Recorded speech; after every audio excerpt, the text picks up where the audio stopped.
Edna was getting up there in years and ultimately had to move into a nursing home. It was a big adjustment, but it was a good place with good people. On her first morning there, she was getting settled in. An attendant came into her room and wheeled her out into the day room where she could sit in the sun and be around other people. As she was sitting there, after a while, Edna began to lean very much to the right in her wheelchair. The attendant happened to notice that and rushed over and straightened her back up. "Sorry, Edna," he says, "but I don't want you to topple out of your wheelchair." Some time passes, and before long, the attendant notices now Edna's leaning way over to the left in her wheelchair. He rushes back over, straightens her up, winks at her, and says, "I got my eye on you. I'm not going to let you fall out of that chair." She smiles at him. Before long, she's leaning forward, about to come out of there. He rushes her, straightens her back up again. After a while, Edna's grandson stops by to visit, check out how Grandma's doing on her first day in the nursing home. He walks in, he says, "Hey, Grandma, how's it going? How are they treating you?" Edna says, "Well, pretty good. The food's okay, and the people are nice, but..." "What is it, Grandma?" Her grandson says. "You can tell me. What is it?" "Well," Edna said, "it's just that they won't let me fart."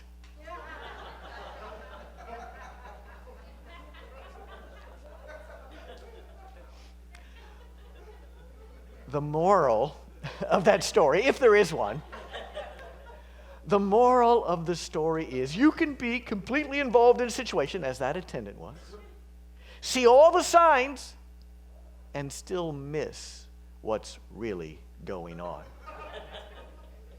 I mean, no disrespect, but the biblical Christmas story is kind of like that, by which I mean there is so much going on in the biblical Christmas story, casual readers often miss the depth of the meaning. Key clues as to the significance and the meaning of the birth of Jesus Christ that can easily get glossed over. Let's fix that. Today we're going to go deep into the biblical Christmas story and see some things in it we've never seen before. Let's start with prayer. God, the birth of Jesus was a singular moment in human history.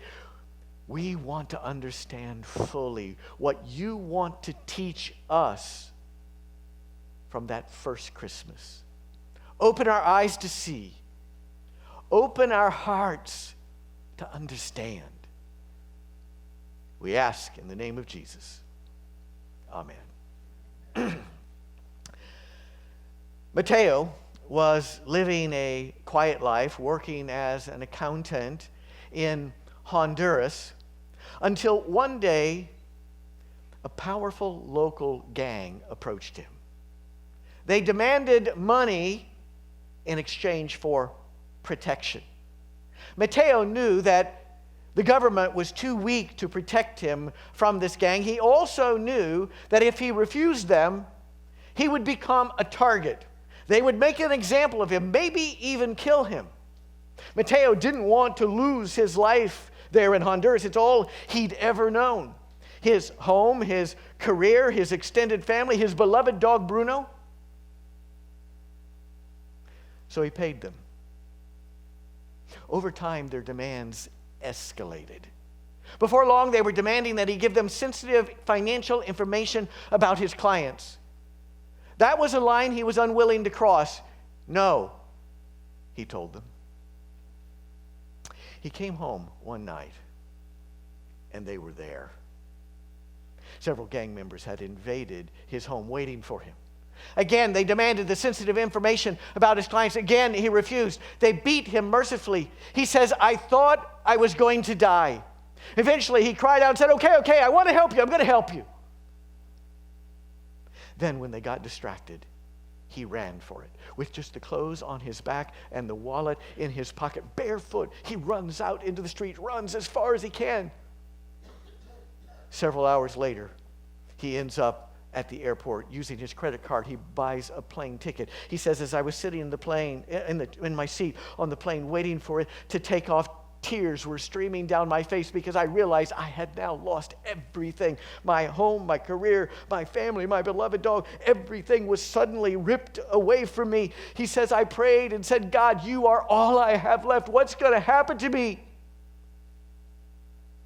When he landed at the airport in Houston, he walked up to a customs agent, showed his passport and his credit card, explained what had happened, and said, I'm requesting asylum.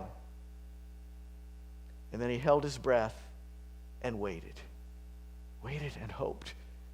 Please don't send me back to a certain death. The story I just told you is true. Imagine if you were Mateo. If you came home later today to your house and gang members were there demanding that you cooperate with them, and if you knew your government was too weak to protect you from them, your only choices would be to become a part of them and betray your friends, family, and clients, or B, refuse and be killed, or C, flee your homeland, go to a foreign land, throw yourself on the mercy of strangers seeking asylum there. What would you do? And how would you feel? The story that I just told you, it's true. And sisters and brothers, it happens to hundreds of thousands of people, maybe millions of people in the world today face that exact same decision. At the end of our first service today, Fernando, a new person in our congregation who's learning English, came up to me and using I think it's the Google translator, he said to me, that story that you told to me today, that happened to me. I said, Fernando, where'd you come from? He said, Honduras. It happens. Jeff, you may be thinking, wait a minute, it's Christmas time. Why are you telling us such a sad story at Christmas time? This is the season to be merry, for frivolity. It should be about hope and joy and peace and lights and glitter. Why are you telling us a story about desperate people fleeing their homeland instead of telling us the Christmas story? Actually, I am telling you the Christmas story. I just told you the Christmas story. Because you see, like Mateo, in essence, Mary, Joseph, and baby Jesus on that first Christmas had that exact same experience. Let me back up and explain what I'm talking about. You know the basic story, how by the 1st century AD and a little bit before that, the Romans had subjugated the Jewish people. There came a time when Caesar Augustus proclaimed a census, and that meant that Mary and Joseph would have to travel 90 miles from Nazareth to Bethlehem, to their ancestral village. Mary was 9 months pregnant. That meant 5 days of walking or riding 20 miles a day on a donkey to reach Bethlehem. When she reached Bethlehem, her water broke and she began to go into labor. So they went to the inn and found that it was too full. Picture Joseph as he pleads with the innkeeper, "Sir, you don't understand, my wife, she's pregnant, she's having a baby. We can't let her have a baby in the streets. Please, there must be some solution." Finally, the innkeeper relents and says, "Oh, all right, you can use the stable." At least it provided a roof over their head. And that's where Jesus was born, because as Luke chapter 2 verse 7 tells us, there was no room for them in the inn. That phrase, that statement, it's what you would call an omen. An omen is a sign that foreshadows what is to come. On the one hand, I guess you could say it was fortuitous that Jesus was born in a barn, because later when he was a teenager and he would come home from worship and walk in the house and leave the front door of the house wide open, and his mother would say to him, "Jesus, how many times do I have to tell you to close the door? Were you born in a barn or something?" Jesus could smile and honestly say, "Well, yes, Mom, I was." But that's about the only advantage of being born in a barn. There's nothing romantic about being born in a barn surrounded by the stench of animals, unsanitary conditions on the floor, in the hay, and yet that is where Jesus Christ was born. It was an omen of what was to come. Because you see, now things were about to go from bad to worse for Mary and Joseph and baby Jesus. That brings us to Matthew chapter 2, to a little known part of the biblical Christmas story that is often ignored and neglected because it's just too dark, it's just too dreadful. It may be the most horrific story that is recorded in the Bible. Matthew chapter 2 tells us that the Romans appointed a regional king named Herod. And when Herod got word that a special child had supposedly been born in Bethlehem who was destined to one day be a king of the Jews, he was not amused. Matthew chapter 2, verse 16, Herod was infuriated, and he sent and killed all the children in and around Bethlehem who were 2 years old or under. Can you imagine? Mary and Joseph barely escaped with Jesus. Joseph had been warned. He was warned shortly before this happened. Get up, take the child and his mother, and flee to Egypt, and remain there until I tell you, for Herod is about to search for the child to destroy him. So that just like Mateo, on that first Christmas, Mary and Joseph found themselves in a moment's notice, in the middle of the night, fleeing with just the clothes on their back and what they could carry. Imagine the terror as they raced to get out of Herod's jurisdiction as soon as possible to save the life of their child. Imagine what they were feeling in those moments as they traveled south into Egypt, and then arriving in Egypt, they were now refugees who were seeking asylum from strangers in a strange land.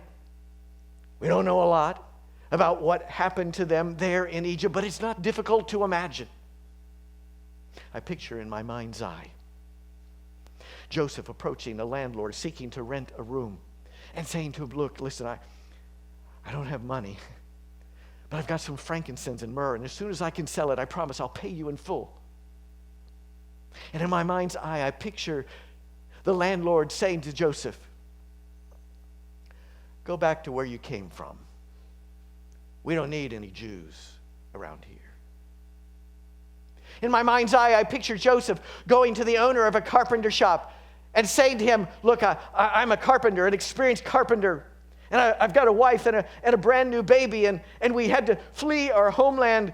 We barely saved our lives, but I'm a good worker and an experienced carpenter, and I'll work for a low wage. Can I work here? And in my mind's eye, I picture that shop owner saying,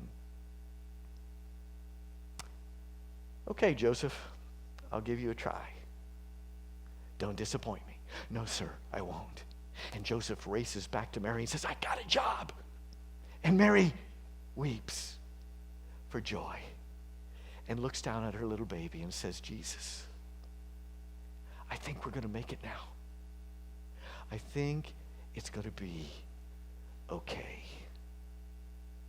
Now, mind you, Jesus was probably so young that he had few memories of their experience in Egypt. But remember, as Jesus was growing up, these would have been the stories that Mom and Dad told around the dinner table, the formative stories that shaped the heart of Jesus. He would hear the stories of those who in Egypt greeted them as strangers in a strange land with harshness and rejection and prejudice and hatred. But he would also hear stories about the kindness of strangers and all that meant to his mother and father, and by extension to him, so that as a very young child, Jesus himself, hearing these stories, was developing a deep, visceral appreciation for what it means to be an outsider and what it means to have a heart for outsiders. Eventually, King Herod died, and Mary and Joseph were able to leave Egypt and come back to their village in Nazareth. But even there, Jesus found himself an outsider. For starters, he was a kid in Nazareth in northern Israel now, a little village in northern Israel, who had only known life and culture in Egypt, now suddenly transplanted to Nazareth. But even more than that, Jesus in Nazareth carried a stigma. Imagine the rumors. Imagine what people were saying. Hey, that's Mary and Joseph. Remember them?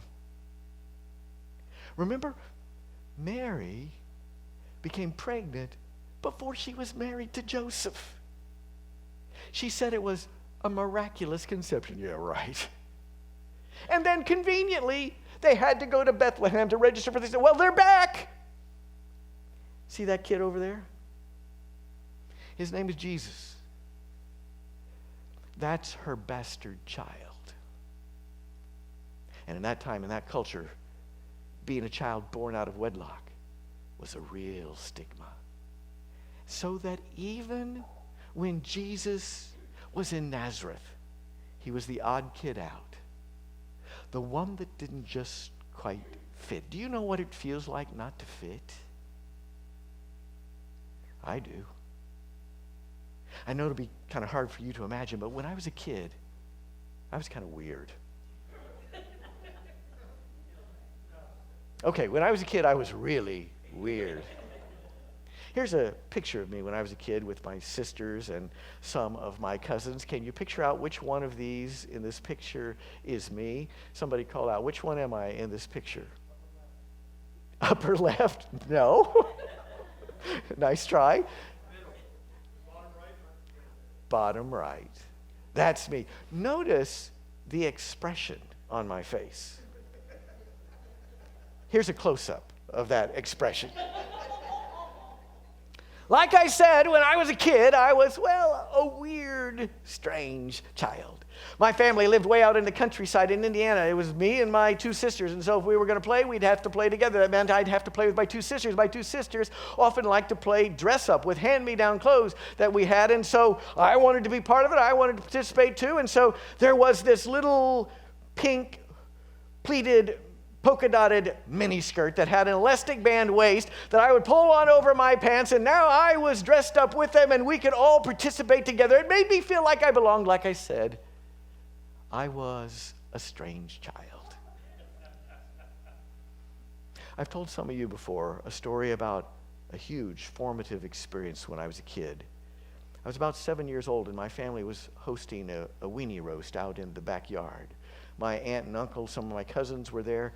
After we had dinner, we were all sitting in the lawn chairs around the fire and making conversation and laughing and talking when somebody said something. I don't even remember now what it was that they said, but somebody said something that must have triggered my dad, who'd already had one too many beers, because all of a sudden he blurted out belligerently, "We're not going to have any sissies in this household." Without skipping a beat, my mom said, "Gordon, I thought we agreed not to talk about that." "Oh, all right," he said, undeterred. "But I'm telling you, we're not going to have any sissies in this house." "Gordon," she said, and gave him a look that could kill. There was an awkward silence. Then somebody said something else, and the conversation went in a different direction. But I, 7 years old, am sitting there in my lawn chair and thinking, what just happened? I knew what had just happened. If Dad was worried about a sissy in our household and I was the only boy in the family, that meant he was talking about me. And apparently how I was such an issue that he and Mom had huge arguments about it and had to reach an agreement that they would never talk about this in public. So I'm sitting there as a 7-year-old and realizing for the first time, my dad doesn't like who I am. He's ashamed of me. He's embarrassed by me. I cannot begin to tell you the weight I felt on my soul. I waited long enough that no one would suspect and then said, "I'm tired. I'm going to go inside and go to bed." as I laid down in my bed, my heart was on fire. Who am I? What's going to happen to me? Where do I belong? What's wrong with me? I guess I'm defective. I know what it feels like not to fit. Many of you know what it feels like not to fit in many different ways. Jesus knows what it feels like not to fit. He was well acquainted. As the scriptures say, he was despised and rejected, a man of sorrows and acquainted with grief. And we hid, as it were, our faces from him. Jesus understands. But here's the thing. When you have those experiences of being an outsider, when it hits you hard, it does something good to your heart. It begins to shape within you a heart that cares passionately about others who are outsiders.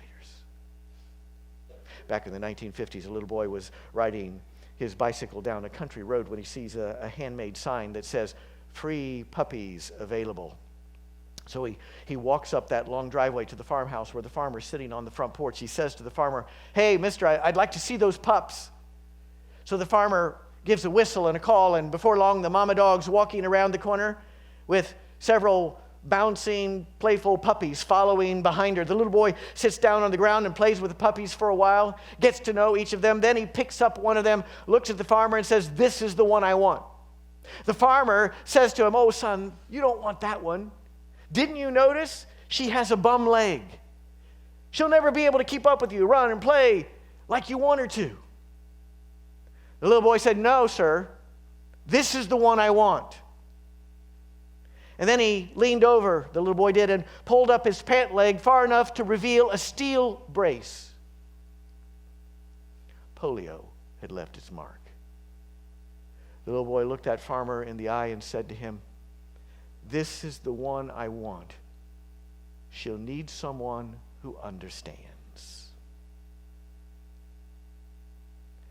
No one understands like Jesus. That is why I believe it is no accident. That is why I believe God allowed Jesus to know what it feels like to be born in a barn. Allowed Jesus to know what it feels like to be part of a refugee family seeking asylum in a foreign and hostile land. That's why God allowed Jesus to know what it felt like to live in Nazareth and be stigmatized as that bastard child, because in the process, the heart of Jesus was being developed and shaped to prepare him to be everything that God had sent him here to be. And sure enough, when Jesus launched his public ministry again and again, everywhere we look in the ministry of Jesus, we see his heart shining through. We see the empathy that Jesus had for the woman who was accused of adultery. Remember, Jesus' mother had also been probably falsely accused of the same thing. So Jesus understood. He felt that deeply and came to the defense of that woman. We see the empathy of Jesus in how he responded to those who were religiously despised, the tax collectors and prostitutes and so-called sinners, and how Jesus responded to the spiritually superior scribes, Pharisees, hypocrites. We see the heart of Jesus when he boldly challenged his own people to cease their racism against the Samaritans who lived among them. We see the heart of Jesus toward the poor who lived around him when he said, "Blessed are the poor, for theirs is the kingdom of heaven." And we see the heart of Jesus and how he responded to the sick and the disabled, to the man who had been born blind, to the woman who had been bleeding from her female organs for 18 years, and from the leper, the man with leprosy that approached him and pleaded for healing. That is one of my favorite gospel stories. You have to understand that in Jesus' time, to have leprosy would be akin to what it was like in the mid-1980s here in the United States to be a gay man with AIDS. Back in 1985, if you were a gay man with AIDS, you were untouchable. Stay away. People didn't even want you in your home. Don't use my toilet, please. I don't even want to touch you or breathe your air. People were desperately fearful, and that's how it was if you had leprosy. In ancient times, when you would be diagnosed with leprosy, the first thing would happen is you would be kicked out of your home. The city officials would see to that because you were believed to be desperately contagious. You'd be kicked out of your home and you'd be forced to live outside the gates of the city, maybe with a few other lepers who were going through the same thing. You'd have to beg to get food to live. And when someone would approach you, you would be required to call out at a safe distance, "Unclean! Unclean!" so that they would know, don't get close to this person. He's sick, he's contagious. We don't see much leprosy in our world today. Some of it still exists in small pockets. Leprosy at its advanced stages can greatly disfigure the body. Here's a picture of a man with advanced leprosy. If you're squeamish, close your eyes. I'll just show it for a second. This is what leprosy can do to somebody, disfiguring them in terrible ways. For those who close your eyes, you can open them now. Imagine the stigma and the pain of that. Matthew chapter 8, verse 1 tells us that one day when Jesus came down from the mountain where he'd been praying, great crowds followed him, and there was a leper who came to him and knelt before him, presumably at a safe distance, saying, "Lord, if you choose, you can make me clean." Maybe that man was kneeling, 15 feet in front of Jesus. But Jesus didn't allow there to be distance between them. Because verse 3 tells us that Jesus approached the man, stretched out his hand, and touched him. The crowd would have gasped, "Jesus, don't touch him!" Jesus stretched out his hand and touched him, saying, "I do choose, be made clean." And immediately his leprosy was cleansed. I wonder how long it had been since that man had last been touched by another human being. I wonder what it felt like when Jesus touched him. Like the song says, he touched me and made me whole. Again and again and again in the ministry of Jesus, we see the huge heart that Jesus had for those who were outsiders, outcast, and pushed to the margins. But there was still one last shoe to drop for Jesus' life journey as an outsider. Because you see, lepers weren't the only people forced outside the gates of the city. That's where criminals were also executed. Nobody wanted all that blood and the gore in the city. So when Jesus was falsely accused and wrongfully convicted, they forced him to carry his cross through the streets of Jerusalem, out the gates of the city, to a hill called Golgotha, which means the place of the skull. And there they drove nails into his body and hung him up to die. So that Jesus' life had now come full circle. When he was born, there was no room for him.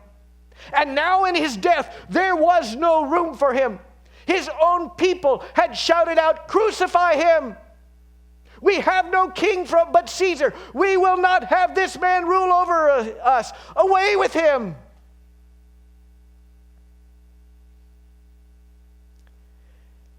Jesus was an outsider. And we who would follow him are now called to walk in his footsteps. Think about what that means. Hebrews 13:12 puts it this way. Jesus suffered and died outside the city gates to make his people holy by means of his own blood. So now, let us go out to him, outside the camp, and bear the disgrace he bore. We who would follow Jesus are not meant to spend all our time in the city partying with the in crowd. We're meant to be the kind of people who will follow Jesus out the gates of the city to where the lepers live, to touch them, to open our hearts to them, to proclaim good news to them, to make room for those for whom there is no room. A couple weeks ago, when David and I were on vacation Thanksgiving week in the Smoky Mountains, we had the time there to watch a movie that Pastor Tandy had recommended to us called The Eyes of Tammy Faye. Any of you seen that movie? Powerful movie. You should watch it if you haven't. The Eyes of Tammy Faye tells the story of Tammy Faye Baker and her husband Jim Baker. They were in the 1980s by far the most popular TV evangelists. I mean, their show called the PTL Club, short for Praise the Lord Club, was all the rage on TV, but far and away the most viewed Christian or religious programming on television. Man, they were flying high back then, and by the way, as many of you know, eventually it all fell away in scandal. Jim Baker, in particular, was all about whatever it takes to get an audience. But Tammy Faye, though she had her flaws and her excesses, and of course you remember she wore all her heavy makeup and was quite flamboyant in who she was, but she was a little bit different. She had a real heart for people who were outcasts. Because you see, growing up, she was the child of a divorced mother who played the piano in a Pentecostal church. And so when her mother divorced and then remarried, in the eyes of the congregants, Tammy was her mother's bastard child, a child of sin. And her mother made Tammy stay home and not go to church because Tammy's presence at church would be a painful reminder of her mother's sin in the eyes of the congregation. So at a very young age, Tammy learned the pain of being pushed aside. And so she had a real heart for outsiders. Jim would preach and do interviews, but Tammy would do interviews. She would sing, she would do puppets, and she would often cry. At the height of their ministry, shortly before it all came crashing down, she did something bold and audacious. She did a 25-minute live interview on their show with a man named Reverend Steve Peters. Steve Peters, this was in 1985, was a gay preacher with AIDS. The fact that she would talk on her show to millions of evangelical Christians, to a gay preacher with AIDS, was mind-blowing and very risky. Not just that, but she conducted the interview not as a cynical questioner, but she talked to him like he was her brother in Christ, her spiritual equal. After seeing the movie, I went back and watched the actual original interview, which you can still find on YouTube if you want to watch it. It's worth watching. She starts off the interview with these words. She said, "Steve, I want to thank you from the bottom of my heart for doing this. It must take a lot of courage to do this." Steve was doing the interview by satellite from California. They were filming in South Carolina, so they were apart, but he was there by satellite. She then began to ask him lots of honest questions that set him up to knock down the negative stereotypes that so many conservative and evangelical Christians have about gay people and had about AIDS. At one point she said, "What was it like when you told your parents? How did they respond?" Steve said, "Well, my mother cried. But my father said, 'Steve, you're my son, and nothing will ever change that.'" Tammy Faye said, "Oh, thank God. Thank God for moms and dads who'll stand with a young person. It's very important," she said, looking into the camera, looking at her audience. "No matter what happens in their life, they're still your boy. They're still your girl. That's the way," she said, "with Jesus. Jesus loves us through anything." Whoa. Later in the interview, she said, Steve, this is an emotional interview for me. I want to put my arms around you.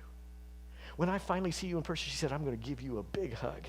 She went on to tell how she and Jim had recently, before this interview, watched a documentary about a young man with AIDS, and the young man had told how his parents and his sister were now afraid to touch him.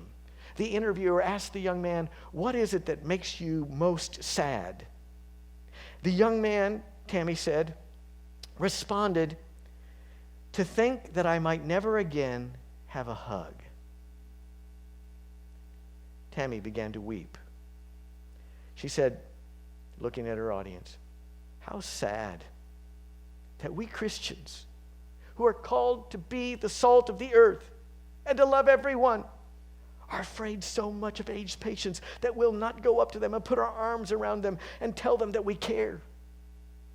She looked at Steve in his satellite image and said, Steve, there are a lot of Christians here who love you and would not be afraid to put their arm around you. And her audience of conservative evangelical Christians applauded. You see what she was doing here? She was breaking glass. She was being a rebel. And boy, was there a backlash. The godfather of televangelists back then, Jerry Falwell, saw this and was infuriated and determined that the bakers were dangerous and had to be stopped. I won't tell you the rest of the story, but let's just say Falwell then played a key role in bringing down the PTL Club. They had to be stopped. Because you see, there are a lot of Christians in this world who are in the habit of blaming God for their prejudices. It happens all the time. One afternoon, Elizabeth Schmidt was having lunch with her granddaughter, Carrie, and Carrie wasn't eating her lunch. So Grandma said, Carrie, why aren't you eating? Carrie, 4 years old, said, God told me not to. Grandma said, Carrie, God wouldn't tell you not to eat your food. Carrie looked up at the ceiling, kind of frustrated, and said, well, maybe it was Moses. There are a whole lot of Christians in this world that are looking to Moses instead of Jesus and blaming their prejudices on God. Jesus wasn't like that. Jesus was breaking the glass. Jesus was radically inclusive. Jesus understood what it is to be an outsider, and he had a huge heart for those who are outsiders, which brings us all the way back to where we started with the biblical Christmas story. You know that after Jesus was born, angels appeared to shepherds, announcing the birth of Jesus. And we hear that and we think, oh, what a sweet story. Oh, what a pastoral setting that must have been.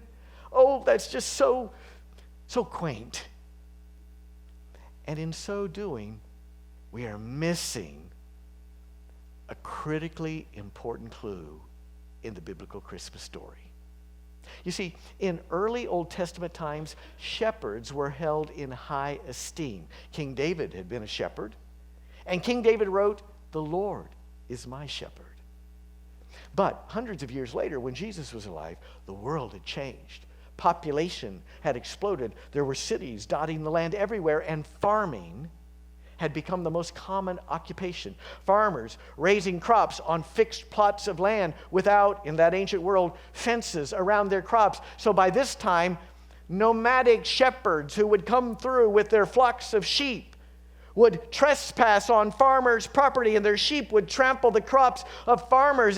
And so over time, shepherds became known as trespassers and as thieves who would trample your crops, so that Joachim Jeremias, a New Testament scholar in his epic work, New Testament Theology, tells us that in the time of Jesus, the list of occupations that were commonly viewed as immoral in Jesus' culture included things like gamblers, usurers, tax collectors, and herdsmen. That's shepherds. Shepherds in Jesus' day were seen as sinners, immoral, suspect. Now we see a whole new dimension to what was happening when right after Jesus' birth, the first thing God did was to send angels to the shepherds. Look again at the words that the angels spoke to the shepherds. Luke 2:10, they said, do not be afraid. They were afraid. They'd lived their lives being told you're evil, you're a sinner. If an angel of God appears to you, look out, it's probably judgment. Don't be afraid, the angel says, for behold, I'm bringing you, not somebody else, good tidings of great joy for all people, not just some people. To you, shepherds, is born this day in the city of David a Savior, who is Christ the Lord. This will be a sign, an omen for you. You will find a child wrapped in bands of cloth and lying in a manger. It is no accident. That's the first thing God did after Jesus was born, was to send angels to a specific group of people who were excluded and hated, and said, Jesus is for you. We who follow Jesus should have that same heart. Let me close with this. I've gone on too long. I apologize, but I'll close with this. Do you know the history of the property that our church sits on? It's an omen. Because you see, back in the 1800s, our church property was part of a 400-acre farm owned by a man named Hiram Bacon, who was a devout Christian abolitionist.